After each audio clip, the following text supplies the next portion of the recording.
Welcome back to our Finance and Economics Masterclass. In our last video, we broke down business strategy and looked at how companies position themselves to win in the marketplace. But as an investor or a business manager, you cannot just rely on a company's promises or a clever marketing plan. You need to see the cold, hard numbers to prove that their strategy is actually working. To do that, you have to look at the financial statements. Financial statements are the ultimate medical chart of a business. They strip away the hype and give you an unfiltered look at a company's financial health, profitability, and operational efficiency.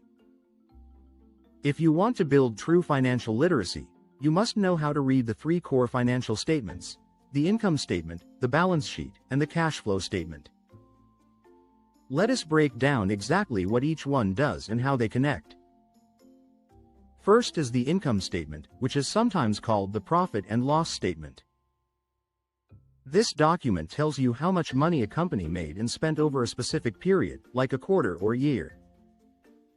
It starts at the very top with revenue, which is the total amount of money brought in from sales. From there, you subtract expenses, taxes, and interest step by step until you reach the very bottom line: net income. Net income is the actual profit left over for the business owners. If you want to know if a company is fundamentally profitable, the income statement is where you look. Second is the balance sheet. While the income statement shows activity over time, the balance sheet is a snapshot of a company's financial position at one specific moment. It operates on a fundamental accounting formula: assets equal liabilities plus shareholders' equity. Assets are everything the company owns that has value, such as cash, inventory, factories, and intellectual property. Liabilities are everything the company owes to outsiders, like bank loans, supplier debts, and bonds.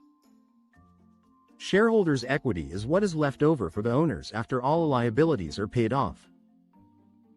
The balance sheet tells you how stable a company is and how much financial liquidity it has to survive tough times. Third is the cash flow statement. You might wonder why we need this if we already have an income statement. The reason is that profit does not equal cash. A company can show a massive profit on paper because it made a huge sale, but if the customer hasn't paid the bill yet, the company doesn't actually have that cash in hand.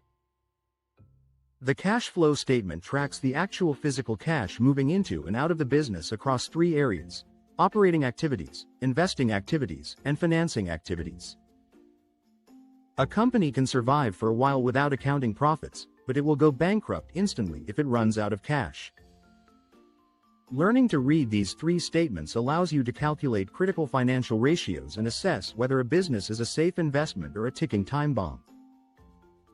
But once you know how a company is currently performing, how do executives decide where to deploy their cash next? How do they choose which new projects, factories, or products are worth investing millions of dollars into? That brings us to our next major module. In our upcoming video, we are moving from historical data to future planning as we dive into capital budgeting. See you in the next session. Disclaimer. This content is for educational purposes only and is not legal, compliance, or financial advice. Please consult a qualified professional before making any financial decisions.